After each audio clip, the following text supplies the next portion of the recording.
Hello, thank you for being here. My name is Shanna Holt, and today we're going to examine economic trends from a sociological perspective. Specifically, we'll look at pink pricing and its effect on American families.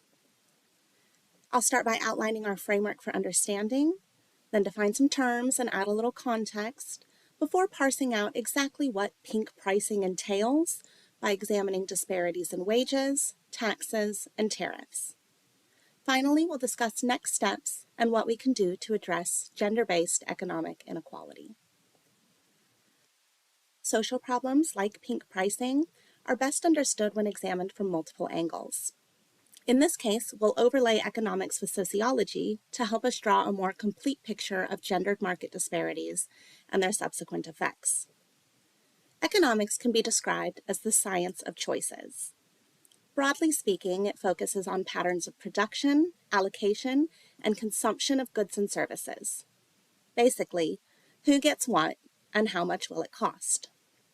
Sociology is the science of social interaction. It studies the nature and context of institutional influence on social relationships. In essence, how do social constructs, like gender and the economy, impact groups of people, like women and families? What exactly is family? This is a deceptively difficult question because there's no singular correct answer.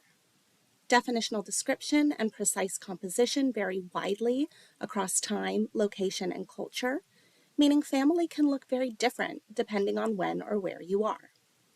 Even so, it's generally agreed that family is recognized globally. The Universal Declaration of Human Rights, issued by the United Nations General Assembly in 1948, asserts that family is the natural and fundamental group unit of society and is entitled to protection by society and the state.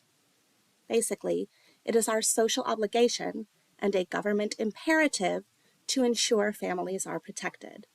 It's not out of line to think of economic security as one form of family protection. There's been a lot of hubbub and media attention surrounding gender lately. So let's talk about it. What is gender, and how is it characterized by social scientists and other experts? Much like family, gender varies widely across time, location, and culture, meaning it's defined differently based on when or where you are. Much like the economy, gender is a social construct, meaning we made it up. Gender is a social performance that in American society is traditionally expected to correspond with biological sex. For example, if you're born with male sex organs, you're expected to display masculine social traits. These behaviors are not innate, but rather taught and learned through socialization. Gender is not fixed, it is not binary, and it is certainly not biological.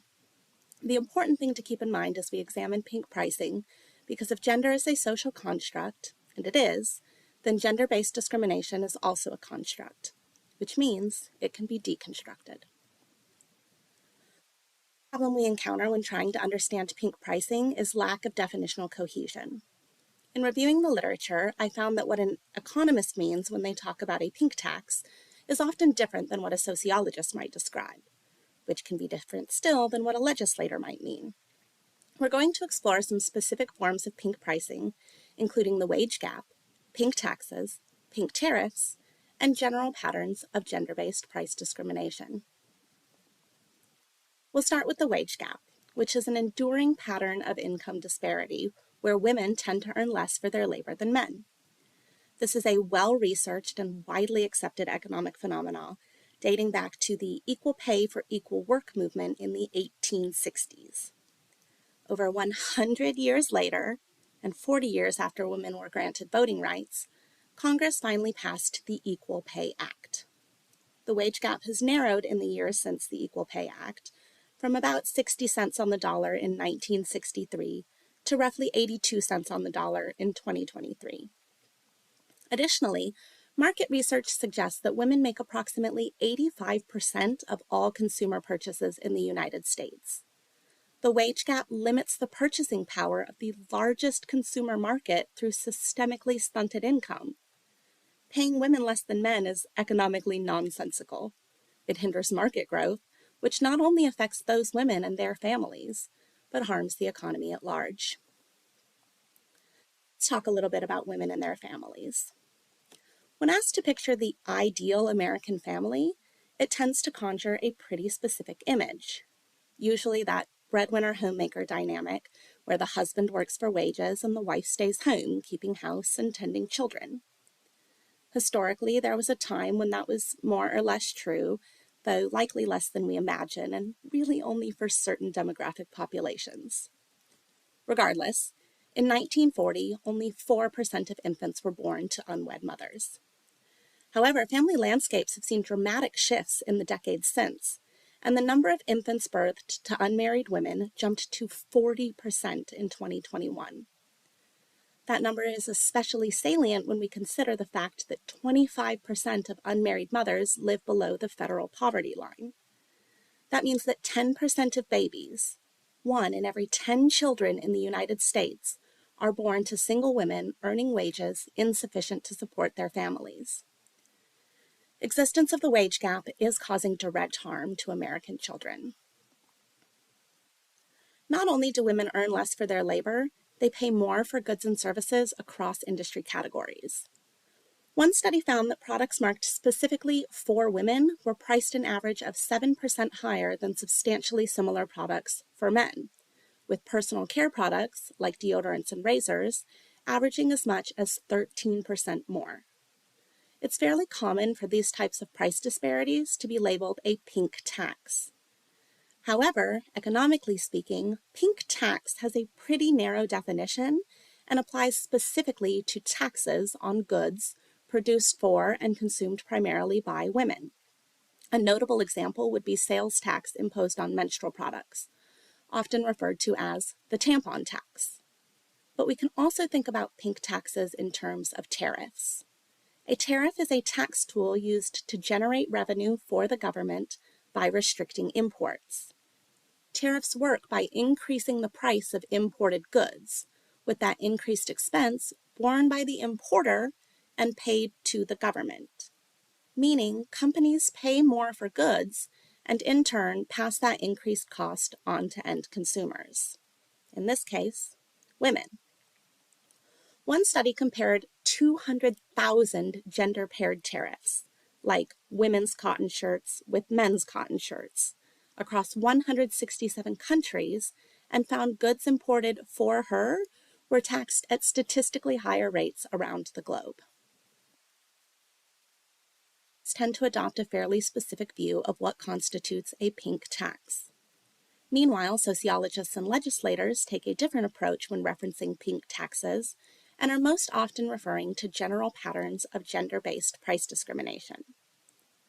Price discrimination is the practice of selling essentially similar products to different people at different prices. It is not a tax, nor is it inherently problematic. Businesses frequently offer custom pricing to certain groups. Senior, military, and student discounts all fall under the purview of price discrimination. And although not innately or uniformly harmful, it certainly can be, as is the case with gender-based price discrimination, which is both problematic and pervasive. And although not a tax in and of itself, most experts agree that gendered price discrimination is a direct result of tax disparities, most especially import tariffs. In this way, it is largely government policy and practice driving and maintaining gender-based price discrimination by imposing higher tariff rates to products imported for women. Price discrimination lowers lifetime earning potential, thereby limiting financial opportunity and purchasing power while simultaneously increasing economic insecurity for women, and by extension, their families. To achieve economic parity, we must install descriptive representation. Descriptive representation is the extent to which elected officials represent the demographic characteristics of their constituents. Women comprise over half the United States population, yet hold only 28% of congressional seating, which is a record high, by the way, and an effort that has undoubtedly resulted in increased legislative attention to gendered economic inequalities. Despite recent progress, there is clear cause for action and improvement. It is our social duty and a government imperative to protect American families.